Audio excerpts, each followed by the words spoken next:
Bye bye.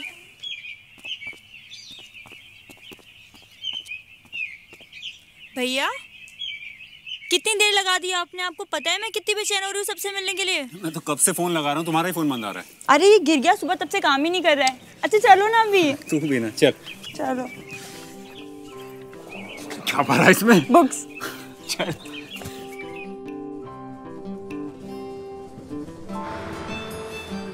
ये ले, ये माँ ने भेजा था रास्ते के लिए।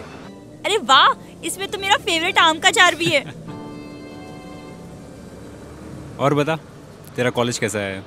पढ़ाई कैसी चल रही है? सब बहुत अच्छा चल रहा है। पर पता है कभी कभी सोचती हूँ अगर हमारे गांव में भी एक कॉलेज होता फिर इतनी दूर नहीं आना पड़ता पढ़ने के लिए। वो तो है, पर धीरे धीरे बदलाव आ रहा है। अच्छा भैया, घर पे सब कैसे हैं? सब ठीक है। माँ तो सुबह से रसोई के अंदर है। तेरे लिए तेरा पसंदीदा दही बड़ा जो बना है। और दादी माँ, उनके सर पर तो एक ही भूत सवार है, मेरी शादी कराने का। सारा दिन पंडित जी के साथ बैठी रहती है और लड़कियों की तस्वीरें देखती है और दिखाती रहती है। देखना, जाते ही तुझे भी सबसे पहले 10 तस्वीरें जरूर दिखाएगी। तू किसी के लिए हाँ मत बोलना। हाँ? अच्छा बच्चू, मैं सब समझती हूँ। तुमने खुद ही कोई पसंद कर रखी है ना? बताओ बताओ बताओ कौन अरे है? नहीं। अच्छा बता दो ना, कहाँ रहती है? सारी बातें यही करेगी, थोड़ी घर के लिए भी छोड़ दे। अरे बताओ ना। तू जानती है उसको, रोशनी नाम है उसका। रोशनी? वो मास्टर जी की बेटी, वो जो पास वाले गांव में रहती है और अभी नर्स की पढ़ाई कर रही है। हाँ वही। वो क्या सोचती है पता नहीं, और घर पर कैसे बात करूं ये भी समझ में नहीं आ रहा। तू किसी को मत बोलना। हाँ हसनपुर आ गया, चल। चलो।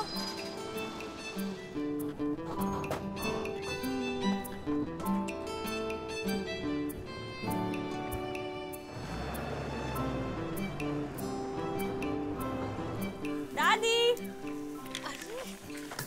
बिटिया रानी आ गई। कैसी है मेरी बिटिया? बिल्कुल ठीक। बहुत दुबली हो गई, लगता है शहर वाले कुछ खिलाते नहीं। अच्छा तो आज दादी क्या खिलाएगी अपनी पोती को? अरे चल अब अंदर, मैं तेरे और पीयूष के लिए खाना लगाती हूँ। अब तक तो रानी बुआ से मिल ले। क्या रानी बुआ भी यहीं पर है? पर माँ, उनकी तो डिलीवरी हुई ना कुछ दिन पहले। हाँ यही के अस्पताल में हुई है डिलीवरी। बच्चा और बुआ दोनों अपने कमरे में। अरे बेटे हाथ तो धो ले। हाँ धो लूंगी। रानी बुआ कैसे हो? मुझे किसी ने बताया नहीं कि आप आए हुए हो। कितना प्यारा है ये, बिल्कुल आप पे गया है। हाँ लेकिन इसकी आंखें देखो, बिल्कुल तुम पर गई है प्रतिभा। आपने इसका कुछ नाम सोचा? सोचा है, मैं इसको शुभम बुलाऊंगी। शुभम, बहुत ही प्यारा नाम है। माँ बनने का एहसास बहुत खास होता है ना रानी बुआ? बहुत ही खास। मैं तो सोच रखा था जन्म के पहले ही दिन से मैं अपने बच्चे के लिए वो सब कुछ करूंगी जो इसके लिए अच्छा है। बिल्कुल सही कह रहे हो आप बुआ। अगर पहले ही दिन से नींव कमजोर पड़ जाए ना तो इसका बुरा असर बच्चे के पूरे भविष्य पर पड़ता है। पर आप बिल्कुल चिंता मत करो, हम सब मिलकर अपने प्यार से शुभम का पूरा ख्याल रखेंगे, है ना शुभम? अरे प्रतिभा, कैसी हो? काफी दिनों बाद। आइए बैठिए। और ओहो, और शुभम जी कैसे हैं? कैसे हैं? दूध पीता है? ज्यादा रोता है तो नहीं? बच्चा भी बिल्कुल ठीक लग रहा है, लेकिन हाँ खतरे के कोई लक्षण दिखे, जैसे बच्चा दूध न पिए, नींद से ना जागे, सुस्त लगे, बदन ठंडा या गर्म लगे, शौच में खून आए या दौरे पड़े, तो फौरन डॉक्टर को दिखाना। जी आशा दीदी। अब मैं चलती हूँ। अरे आशा दीदी, आप दादी से तो मिलती जाइए। नहीं, कल आके मिलती हूँ। मैं टीकाकरण कार्ड पर अगले टीके का दिन लिख रही हूँ। याद से बच्चे को टीका लगवा लेना, बच्चे की सेहत की सुरक्षा के लिए बहुत ज़रूरी है, ठीक है?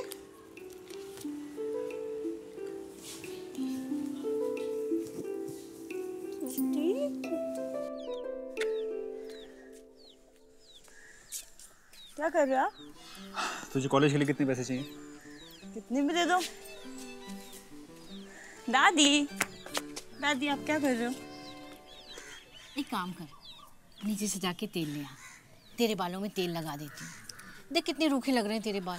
हाँ शाम को दादी, अभी मुझे रत्ना के घर जाना है। अरे तो बाद में चली जाना ना, मैं कौन सा रोक रही हूँ तुझे? शाम को। तुम दोनों को एक दूसरे के बिना सांस नहीं चलती क्या?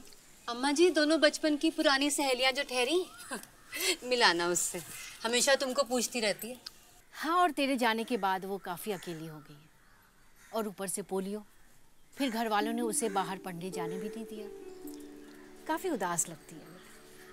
अभी तो रत्ना की भाभी भी पेट से, और उसकी दादी चाहती है कि डिलीवरी घर पर ही हो। डिलीवरी घर पर ही? मम्मा इसमें तो बहुत खतरे हैं। खतरा तो है ही, पर तुम तो जानती हो ना रत्ना के परिवार को, बहुत ही पुराने ख्यालात का है। यही वजह है कि रत्ना को बचपन में टीकाकरण भी नहीं हुआ, उसकी वजह से उसे पोलियो है। नमस्ते बेटा। अरे थोड़ा बैठने के लिए। जी नमस्ते। नमस्ते बेटा। तुम्हें चिंता करने की कोई ज़रूरत नहीं, सब भगवान पे छोड़ दो। वैसे भी तुझे शहर में आराम करने का वक्त कहाँ मिलता होगा। अब जाके आराम कर ले। दादी सही कह रही है, तेरा ख्याल उन्होंने तब से रखा है जब तेरा जन्म भी नहीं हुआ था। अच्छा तो बताइए फिर क्या ख्याल रखा आप लोगों ने मेरा? तू जब पेट में थी ना, तो अम्मा जी ने मेरे खान पान और आराम का खास ख्याल रखा, ताकि आने वाला बच्चा स्वस्थ हो। मुझसे वो हमेशा कहा करती थी कि शिशु स्वस्थ सालों साल जब हो सही देखभाल। और क्या, मैं तो पूरी दुनिया से लड़ गई थी कि शिशु के नाल पे कुछ भी नहीं लगाते जब तुम दोनों भाई बहन पैदा हुए थे। कानपुर वाली चाची भी गुस्से में थी कि अम्मा जी ने उनकी बात कैसे काट दी। दादी कितनी प्यारी सी बात है, आपने हमारे लिए सबसे लड़ाई कर ली। थैंक यू दादी। अब दादी अनपढ़ है तो क्या दादी पे अंग्रेजी झाड़ेगी पगली। थैंक यू तो बनता है दीदी, आखिर 3 सबसे जरूरी बातों का खास ख्याल जो रखा आप लोगों ने। कौन सी 3 बातें? यही कि बच्चे के जन्म के पहले घंटे के अंदर उसे माँ का पहला पीला गाढ़ा दूध ही पिलाएं, जो बच्चों को बीमारियों से लड़ने की शक्ति देता है। दूसरा कि बच्चे की नाल पर कुछ ना लगाएं ताकि इन्फेक्शन ना हो। और तीसरा, बच्चे को 24 घंटे के पहले ना नहलाएं, बस सूखे साफ कपड़े से हल्के से पोंछ दे, जिससे सर्द गर्म ना हो। प्रतिभा, तुम भाई बहनों को गर्व होना चाहिए, तुम्हें ऐसा परिवार मिला है जहाँ सब ने मिलकर पहले दिन से ही तुम दोनों का खास ख्याल रखा है। अरे अब ये कौन सी प्यारी सी बात हुई तुम्हारी? दुनिया की सबसे प्यारी माँ। अब देखो दोनों माँ बेटी मिलकर कैसी गंगा जमुना बहा रही है। अब इस घर में बाढ़ आने से कोई नहीं रोक सकता। अच्छा मैं चलती हूँ। ठीक। आशा दीदी, मुझे आपसे जरूरी बात करनी है। बोलो ना बेटा। मेरी एक सहेली है रत्ना, उसका घर यहीं पास में ही है। उसकी भाभी पेट से है और उनके घर वाले चाहते हैं कि डिलीवरी घर पर ही हो। मैं जानती हूँ उन्हें, मैंने उन्हें बहुत समझाया था लेकिन वो मानते ही नहीं। आशा दीदी, एक बार मैं उनसे बात करना चाहती हूँ, आप चलोगे मेरे साथ? हाँ हाँ क्यों नहीं, कब चलना है? आज शाम को। ठीक है। प्रतिभा तू चल पहले। रत्ना। प्रतिभा, अरे कैसी है तू? ठीक हूँ। तू कब आई और बताया भी नहीं? कर लिया है। नमस्ते दीदी। नमस्ते। बैठिए। कैसी हो रत्ना? मैं ठीक हूँ। कितने दिनों बाद आई, कितनी सारी बातें करनी तुझसे। हाँ हम बहुत सारी बातें करेंगे, पर सबसे पहले हमें तुम्हारी दादी से एक बहुत जरूरी बात करनी है। हाँ हाँ क्यों नहीं। अब दादी देखिए तो कौन आया है। अरे कौन आया है? नमस्ते चाची। अरे प्रतिभा, कितने दिनों बाद देख रही हूँ बेटा। हैं? अरे शक्ल तो देख अपनी कैसी सूख गई है। बता क्या खाएगी? बैठो ना दादी। बैठ बैठ, तू मैं इधर बैठती हूँ बेटा। बता क्या खाएगी? दादी अब मैं कुछ तभी खाऊंगी पीऊंगी जब आप मेरी एक प्यारी सी बात मानोगी। हाँ तो बोल ना बेटी, मानूंगी काहे नहीं। दादी मैंने सुना है भाभी पेट से, और आपने उनकी डिलीवरी घर पे ही कराने की सोची है। अरे तो इसमें अस्पताल जाने वाली कौन सी बात है? हैं? अरे डिलीवरी कोई बीमारी थोड़े ही है जो अस्पताल लेके जाएंगे डॉक्टर के पास। पर चाची आपको याद है ना, आपकी बड़ी बेटी के बच्चा होने के समय कितनी परेशानियां आई थी। घर पर डिलीवरी की वजह से ही बच्चा खोना पड़ा था। अरे वो तो जो किस्मत में लिखा था सो होना ही था। नहीं दादी, ये किस्मत की बात नहीं है। जैसे खाना बनाने की सही जगह रसोई है, वैसे ही डिलीवरी की सही जगह अस्पताल होती है। अस्पताल में डिलीवरी की सारी सुविधाएं हैं। माँ बच्चे को कोई खतरा हो या कोई इमरजेंसी पड़े तो अस्पताल में बात संभल जाती है। घर पर आप क्या करेंगी? हाँ दादी, और आप ही तो कहती हैं ना कि आपके ज़माने में डॉक्टर या अस्पताल की सुविधाएं नहीं थी। अब जब है तो चांस क्यों लेना? हाँ चुप करो तुम दोनों। मालूम भी है अस्पताल जाने में कितना खर्चा होता है? अरे नहीं चाची, कोई खर्चा नहीं आएगा। डॉक्टर, दवा, 2 दिन का रहना, खाना, इमरजेंसी में आपको खून वगैरह सब मुफ्त मिलता है। यहाँ तक कि आने जाने के लिए एम्बुलेंस की फ्री सुविधा है। जम के तुरंत बाद जो टीका लगता है वो भी मुफ्त उसी वक्त लग जाएगा। अच्छा ठीक है, हम सोचेंगे। अरे अब इसमें सोचने की कौन सी बात है, बस हाँ कर दीजिए। और आपको पता है अब तो अस्पताल में बीमार जन्मे बच्चों की देखभाल के लिए भी अलग से सुविधा है। दादी, रत्ना को टीकाकरण का एक भी टीका आपने लगवाया नहीं। आप ही सोचो, अगर समय से सारे टीके लगवाए होते तो आज उसकी जिंदगी कुछ और नहीं होती।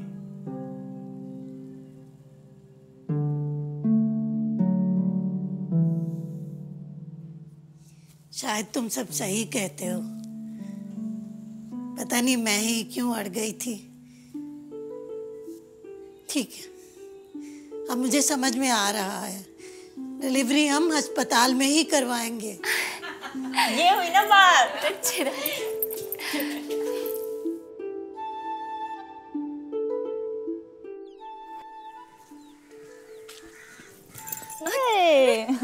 एक प्यारी सी बात बताऊं माँ? बता। हमने ना रत्ना की दादी को मना लिया है कि भाभी की डिलीवरी अस्पताल में ही करवाओ। अरे वाह, ये तो बहुत अच्छी बात है। शाबाश। हाँ, मैं ना ये खाओ पके हुए आम।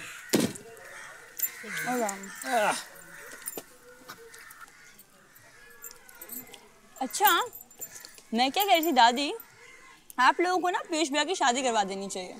तू अभी ये सब कह रही है? मैं तो थक चुकी हूँ कह कह के। इसे कोई फोटो पसंद ही नहीं आती है।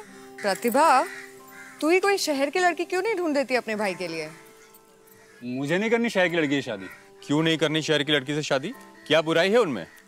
अच्छा, मैं क्या कह रही थी, हमारे घर में सबसे समझदार कौन है? दादी माँ। तो अब जो लड़की आनी चाहिए उसे कम से कम दादी माँ जितना समझदार तो होना ही चाहिए। बात तो तेरी ठीक है। और ऐसी ना एक लड़की है मेरी नजर में, हमारे पास वाले गांव में रहती है। अच्छा, कौन है वो? आप सब लोग जानते हैं उसे, शायद एक आध बार मिले भी होंगे। अब तू पहेलियां मत बुझा, सीधे सीधे बता कौन है वो लड़की। आप लोगों को मास्टर जी की लड़की रोशनी याद है? अरे हाँ, वो तो बहुत सुंदर है। और सुना है नर्स की पढ़ाई भी कर रही है वो। चलो अच्छा है, घर में डॉक्टर नहीं आ जाएगी तो मुझे बच्चे संभालने की चिंता से छुट्टी मिल जाएगी। हम कल ही मास्टर जी से बात करते हैं। पीयूष भी तो उसे बचपन से ही जानता है। बचपन से ही साथ में खेले और पढ़े। क्यों बेटा पीयूष, क्या कहते हो? अब जब आप सबने मन बना ही लिया तो मैं क्या बोलूं, जैसा आपको ठीक लगे। अरे भाभी, आप चिंता क्यों करती हो? पीयूष को कोई परेशानी हुई भी तो रोशनी के 1-2 इंजेक्शन से सब ठीक हो जाएगा। अम्मा जी, आपने वो कहावत तो सुनी होगी, गुरु गुड़ रह जाता है, चेला चीनी बन जाता है। तू कहना क्या चाह रहा है? देखिए अम्मा जी, आपने इतने सारे समय से इतनी सारी लड़कियों की तस्वीरें दिखाई पीयूष को, पर उसे एक भी पसंद नहीं आई। आज जब प्रतिभा ने एक लड़की का नाम सुझाया तो झट से राजी हो गया। अभी तक आप लोगों को कुछ समझ में नहीं आया। अच्छा, तो ये दोनों मिली भगत थी। अरे तो पहले बताना था ना अपनी दादी से। दादी आप आम खाओ।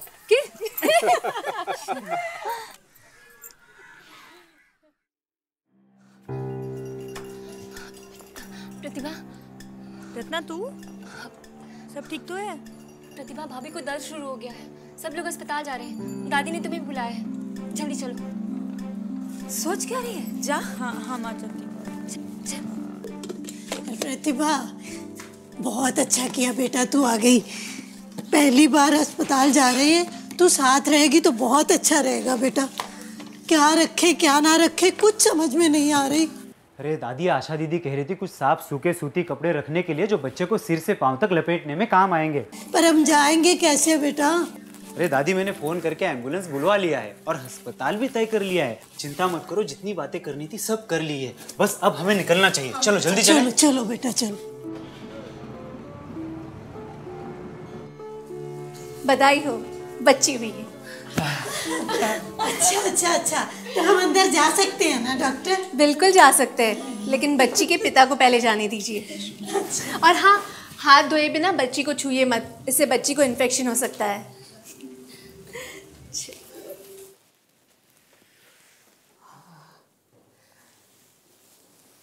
तुम ठीक हो?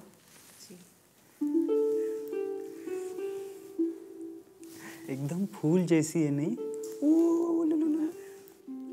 आंखें बिल्कुल आप जैसी है।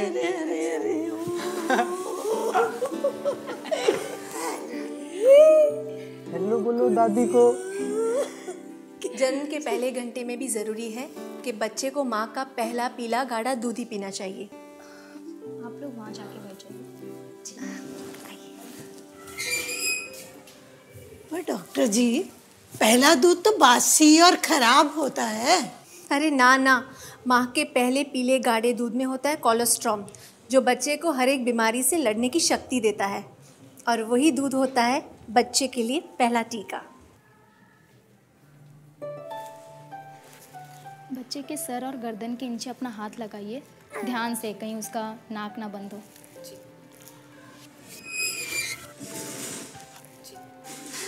बच्चे को 6 महीने तक सिर्फ अपना दूध पिलाना और कुछ भी नहीं। पानी भी नहीं? नहीं माँ जी। अच्छा, शहद चटाने में तो कोई हर्ज नहीं है ना? ना ना माँ जी, बच्चे को शहद, मिश्री, चाय, पानी, ऊपरी दूध कुछ भी नहीं पिला सकते।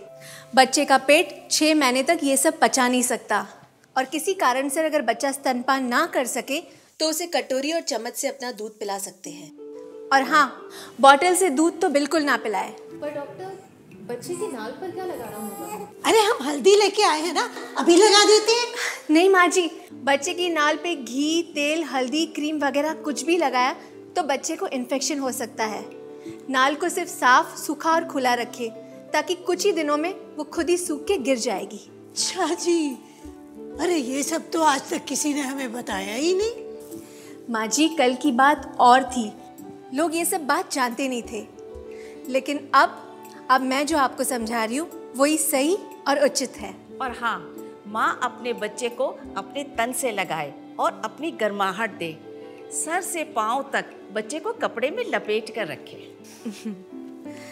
एक और बात, जो बच्चे समय से पहले जन्मे हो या जन्म के समय बीमार या कमजोर हो, उनके लिए अब अस्पताल में ही खास व्यवस्था होती है। क्या व्यवस्था होती है?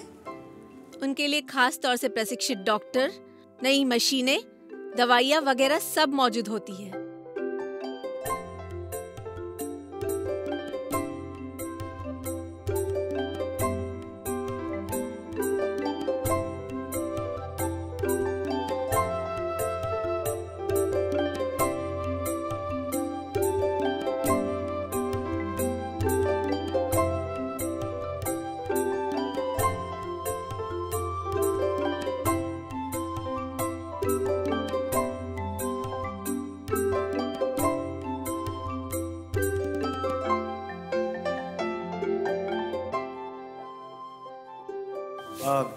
डॉक्टर दीदी, मैं भी एक अच्छा पिता बनना चाहता हूँ। बच्चे की जिम्मेदारी तो माँ और बाप दोनों की ही होती है। मुझे भी बताइए, मैं बच्चे के लिए और क्या कर सकता हूँ? बच्चे की लालन पालन में पिता की भी अहम भूमिका होती है। अभी तुम्हें इस बात का ध्यान रखना होगा कि माँ और बच्चे किसी में भी कोई खतरे की निशानी दिखाई दे तो तुरंत उन्हें अस्पताल ले आना। और हाँ, टीका टाइम से लगवाना, इससे बच्चे को 7 गंभीर बीमारियों से सुरक्षा मिलती है। बच्चे की देखरेख में मदद करना, ताकि माँ को आराम करने का पूरा समय मिले, और अगले बच्चे में जल्दबाजी मत करना। आपकी बताई हुई सारी बातों का हम पूरी तरह ख्याल रखेंगे। हाँ, बिल्कुल फिक्र मत कीजिए डॉक्टर जी, पूरा ध्यान रखिए। जी, अब मैं चलती हूँ। शुक्रिया। अरे प्रतिभा, बड़ा अच्छा किया बेटा, तू आ गई और हमें इन सब बातों का पता चल सका, है ना?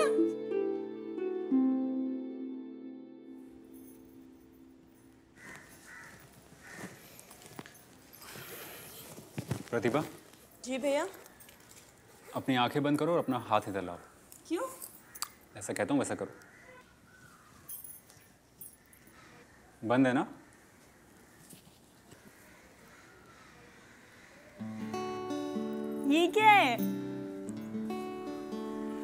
भाई बहन के रिश्ते की जो बहुत प्यारी सी बात है, इस प्यार का तोहफा। अच्छा? बहुत अच्छा है। प्रतिभा, सारा सामान बांध लेना बच्चे। ये लो, इसमें तुम्हारी मनपसंद मठरी है, खुद ही खाना, इन्हीं की सहेलियों में बांट दी। और अपना ख्याल रख। पीयूष, मुझे लगता है तुम लोगों को चलना चाहिए, वरना बस छूट जाएगी। जी पापा। खुश रहो बेटी।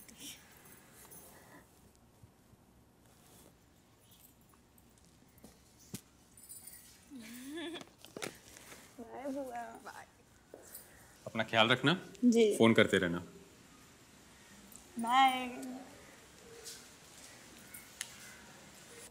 रत्ना, तुम जो मेरे घर आए, मेरी दादी को समझाया, उन्हें मनाया, इतना बहुत है मेरे लिए। अब उनके विचार पहले जैसे नहीं रहे, और ये सिर्फ तुम्हारी वजह से हो पाया है। काश मैं तुम्हारे लिए भी कुछ कर पाती हूँ। मेरे लिए तो इतना ही बहुत है कि अब से मेरे घर में मेरे जैसा कोई दूसरा नहीं पैदा होगा।